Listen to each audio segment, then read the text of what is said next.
வணக்கம் மக்களே, எல்லாம் சூப்பராக இருப்பீங்கன்னு நினைக்கிறேன். சோஃபா நம்ம வந்து இந்த கன்னியாகுமரி விசிட் பண்ண போனதுனால நம்ம அங்கே உள்ள அந்த சாமிகளை பற்றி நம்ம கொஞ்சம் தெரிஞ்சுக்கிட்டோம். அந்த லொக்கேஷன், அந்த இடத்த பற்றி, அதில் என்ன சிறப்பு வாய்ந்தது அப்படின்னு பார்த்ததில் வந்து நம்ம பகவதி அம்மன் இருக்காங்களே, மூக்குத்தி அம்மன். சரி, அவங்க எப்படி அங்கே வந்தாங்க அப்படின்னு அவங்க வரலாறை பார்த்தோம். சோஃபா பார்த்ததில் நான் வந்து ஆரம்பத்துலேயே சொன்னேன், இந்த சாமிங்களுக்கெல்லாம் வந்து ஒரு ப்ரீஃபிங் கொடுத்துர்லான்னு. இது வந்து என்னோடய பார்வையில் தான் நான் சொல்கிறேன். மற்ற இங்கே பெரிய பெரிய ஞானிங்க இருக்காங்க, ஆனால் என்னை மன்னிச்சிருங்க. ஆனால் நான் பார்த்த வரைக்கும் அதை தான் நான் ஷேர் பண்ணுறேன். பெரும்பாலும் வந்து நீங்கள் புராண கதை இல்லைன்னா படம்லாம் பார்த்துருக்கோம்ல, சாமி படம்லாம் பார்க்கும்போது முடிஞ்ச அளவுக்கு ரொம்ப அந்த சாமிங்கெல்லாம் வந்து அவதாரம் எடுத்து தான் போய் ஒரு ஆளை பனிஷ் பண்ணுறதோ, தண்டனை கொடுக்குறதோ, இல்லை குழந்தை வடிவத்தில் போய்ட்டு அவங்களுக்கு அவேர்னஸ் க்ரியேட் பண்ணுறது, எல்லாத்துக்கும் அவதாரம் எடுப்பாங்கன்னு நம்மளுக்கு தெரியும். அப்போ உள்ள படத்துலலாம் அப்படி தான் இருக்கும். இந்த நவராத்திரிலாம் செய்கிறாங்களே, அதோட அம்மன் கதையை பார்த்தா வந்து ஏறக்குறைய நான் சொன்ன கதை மாரியே தான் வருது. அதில் ஒரு அசுரன் இருக்கார். ஆனால் அசுரன் வந்து பானாசூரியன் வராது, வேற அசுரன். அவர் பண்ணுற அட்டகாசம், அவரும் அதே வரம் பட்டிருக்காரு. அவர் அழிக்கிறதுக்கு தான் நம்ம தேவர்கள்லாம் போயிட்டு அந்த பிரம்மா, விஷ்ணு, சிவனை போய் நாடி அவங்க கொடுத்த பவரை வச்சு தான் அந்த அம்மன் வந்து ஃபைட் பண்ணியிருக்காங்க நவராத்திரி. ஒவ்வொரு நாளைக்கு அவங்க எந்த அளவுக்கு ஃபைட் பண்ணி ஜெயிச்சாங்கன்றது அப்போ பார்த்தோமா. எப்படி ஓரளவு ஒரே மாதிரி தான் கதை வருது. ஸோ நான் இதில் என்ன சொல்ல வரேன்னா, சோஃபா நான் போன வரைக்கும் அந்த கன்னியாகுமரியில் அந்த அம்மனுக்கு என்ன வரலாறு இருந்துச்சு அதை பற்றி தான் நம்ம பேசணும். அப்புறம் மற்றபடி பார்த்தா நம்ம தமிழ்நாட்டில் பேச போனால் வந்து பெரிய அளவுக்கு வந்து இந்த மதுரை மீனாட்சி அம்மன், அப்புறம் இந்த கன்னியாகுமரி ஒரு அம்மன், அப்புறமேட்டு வந்து நாகப்பட்டினத்தில் வந்து நீலாய டாக்ஷி அம்மன்னு வந்து அங்கே இருப்பாங்களாம். இந்த 3 அம்மனை பற்றி பேசிட்டு நம்ம கதையை முடிச்சிடுவோமே. ஏன்னா நம்ம வந்து நம்ம இங்கே போனால் நம்ம என்னத்தை விசிட் பண்ணோம் அதை மட்டும் தான் நான் ஷேர் பண்ணேன். டீப்பாக போகிறதுக்கு வந்து அந்த சமயம் சேர்ந்தவங்களாம் ரொம்ப பேர் இருக்காங்க. அவங்க வந்து அதை பார்த்துக்குவாங்க. நம்ம பேசிக்காக இந்த இடத்துல இதை பார்த்தோன்னே ஸோ அந்த 3 அம்மனுங்களை பற்றி மட்டும் பேசிடுவோமே. ஏன்னா எல்லாத்துக்கும் ஒரு லிங்க் இருக்கான். என்ன லிங்க்குன்னு மட்டும் தெரிஞ்சுக்குவோம். இப்போ வந்து மதுரையில் வந்து அவங்க குழந்தை வடிவத்தில் வந்து பிறந்து அங்கே இருந்தாங்களாம், மதுரை மீனாட்சி அம்மன். அப்போ அந்த நாகப்பட்டினத்தில் வந்து அந்த கன்னி பொண்ணாக இருந்தாங்களாம். அங்கே தான் வந்து அந்த வயசுக்கு வந்து ஸோ இன்னைய வரைக்கும் அங்கே தான் வந்து அந்த பூரம் கழிக்கிற நிகழ்வே நடக்குமா. எவ்ரியே அங்கே பண்ணுறாங்களாம். அந்த நாகப்பட்டினத்தில் தான் அதை பண்ணுறாங்களாம். ஸோ அவங்க சின்ன பிள்ளையாக இருந்தது வந்து இங்கே மதுரை மீனாட்சி அம்மன். 2வது வந்து இங்கே இதில் நாகப்பட்டினத்தில். 3வது வந்து வயசு பிள்ளையாக வந்து கன்னியாகுமரியில் அவங்க இருந்தாங்களாம். ஸோ ஓவரால் எல்லா இடத்துக்கும் வந்து ஒரு லிங்க் இருக்குது. அதுதான் அவங்களோட ஸ்பெஷல்னு நினைக்கிறேன். ஸோ அதனால் வந்து இவங்க வந்து இங்கேருந்து கல்யாணம் பண்ணி போகணுன்னா பிறந்த ஊருக்கு போகணும்ல, அது ஒரு வரலாறு இருக்குது. அவங்க வந்து இங்கேருந்து போய்ட்டு பிறந்த ஊரில் கல்யாணம் கட்டி அவர் வந்து அந்த சுந்தரேஸ்வரனா அவரை கல்யாணம் பண்ணிட்டு வந்து 6 மாதம் வந்து இந்த மீனாட்சி அம்மன் ஆட்சிலையும் 6 மாதம் வந்து இந்த சொக்கநாதன் ஆட்சிலையும் வந்து வந்தாங்களாம். நம்ம அவங்களோட திருக்கோலத்தை வந்து கண்குளிராக பார்க்கணுன்னா வந்து நம்ம அந்த மதுரை அம்பத்தின்ற இடத்துக்கு போனால் வந்து நல்லா பார்க்கலாமா. ஸோ இவ்வளோ தான். இதில் என்ன தெரிய வருதுன்னா வந்து நம்ம மனுஷனுக்கே வந்து 7 பிறவி இருக்குன்றாங்க. சாமிங்கெல்லாம் வந்து ரொம்ப பவர்ஃபுல்லானீங்க. ஸோ அவங்க அடிக்கடி அவதாரம் எடுத்து நம்ம அவங்க லைஃப்பெல்லாம் பயங்கரமாக ஓட்டுறாங்கன்னு நினைக்கிறேன்.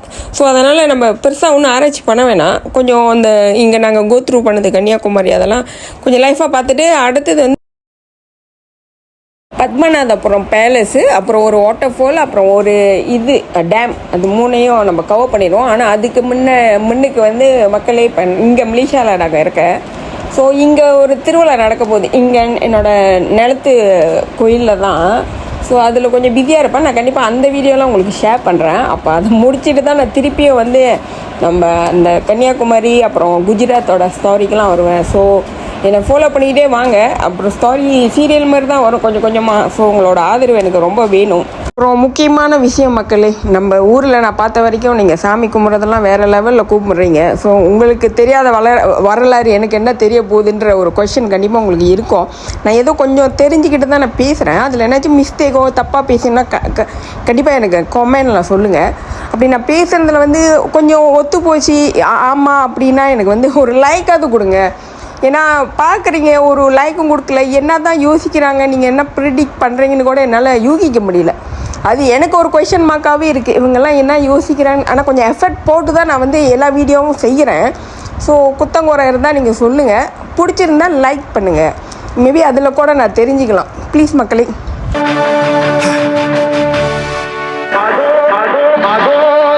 பறவை போல வாழ வேண்டும், இதோ இந்த அலைகள் போல ஆட வேண்டும்.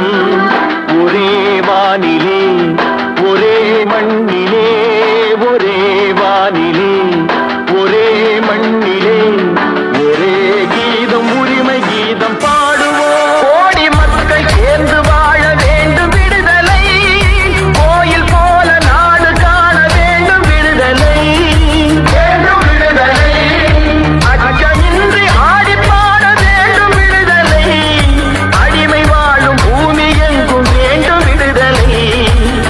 ஒரே வானிலே ஒரே மண்ணிலே, ஒரே கீதம் உரிமை கீதம் பாடுவோம். அதோ அந்த பறவை போல வாழ வேண்டும், இதோ இந்த அலைகள் போல ஆட வேண்டும். ஒரே வானிலே ஒரே மண்ணிலே, ஒரே கீதம் உரிமை கீதம் பாடுவோம். பீச் ஃபுல்லா அரிச்சு பீச்ல வந்து நிறைய மண் இருக்கு. எல்லாரும் இறங்கி கடல் முடியாது.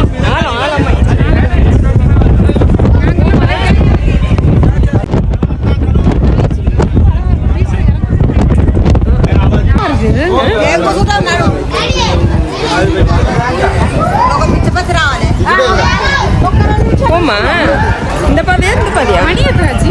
மணி ஒன்று மேலாச்சு.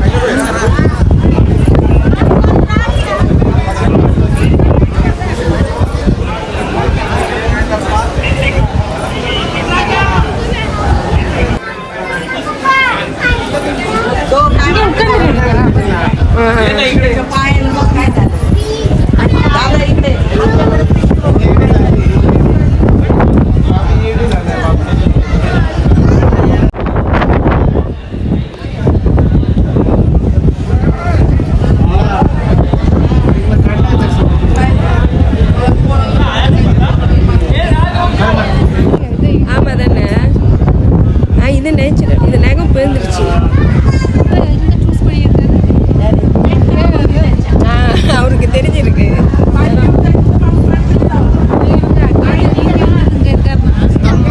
காரணம்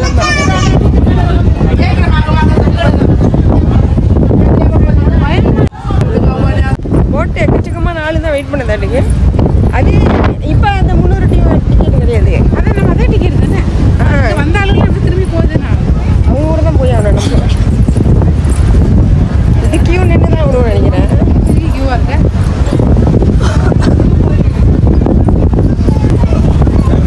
தொண்டை தான் காய்ச்சிச்சு. அவர் எடுத்துட்டு போன்னு சொன்னாரு. நான் தான் ஏதாவது வந்து குடிச்சுக்கிறேன்ட்டு வந்தேன் தென்னாவட்டா. ஓகே மக்களே, நீங்கள் பார்த்துருப்பீங்க நாக்கெல்லாம் காஞ்சி போச்சு. அதனால தான் தண்ணி வந்து பழிக்கக்கூடாதுன்னு அன்றைக்கி ஒரு கதை சொன்னேன்ல, அது இதனால தான் முருகன் பூந்துடும்.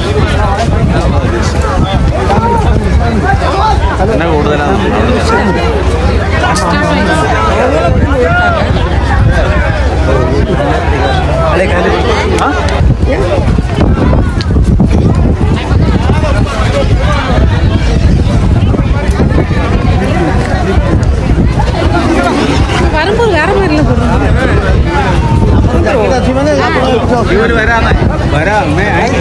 முக்கிய மக்களே, நீங்கள் சோஃபா அந்த கூட்டத்தை பார்த்துருப்பீங்க. எந்த அளவுக்கு முட்டி மோதி வந்தோன்னே பத்தாவதுக்கு தண்ணி வேறு எடுத்துகிட்டு போகல. ஸோ நான் அந்த வாங்கி குடித்த நொங்கை வந்து 2-3 டீப்பு கேட்டு கொடுத்தேன். ஒரு டீப்பு கொடுத்தாங்க, திருப்பி கொடுக்க மாட்டேன்ட்டாங்க. அந்த அளவுக்கு காஞ்சி போய் கிடந்தேன். ஸோ இப்படி தான் ஓடிச்சு எங்களோட அந்த கன்னியாகுமரியோட ட்ரிப்பு. மற்ற ட்ரிப் இருக்குது. நம்ம திருவிழாவோட முடிச்சுட்டு திருப்பி அங்கே வருவோம். சப்போர்ட் பண்ணுங்கள் மக்களே.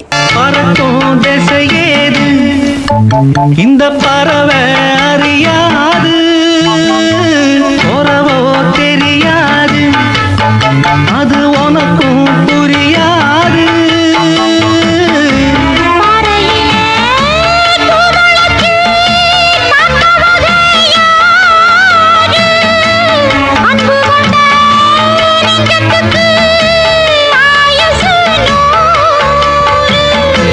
காலம் வரும் வேளையில காத்திருப்பேன் பொன்மையில,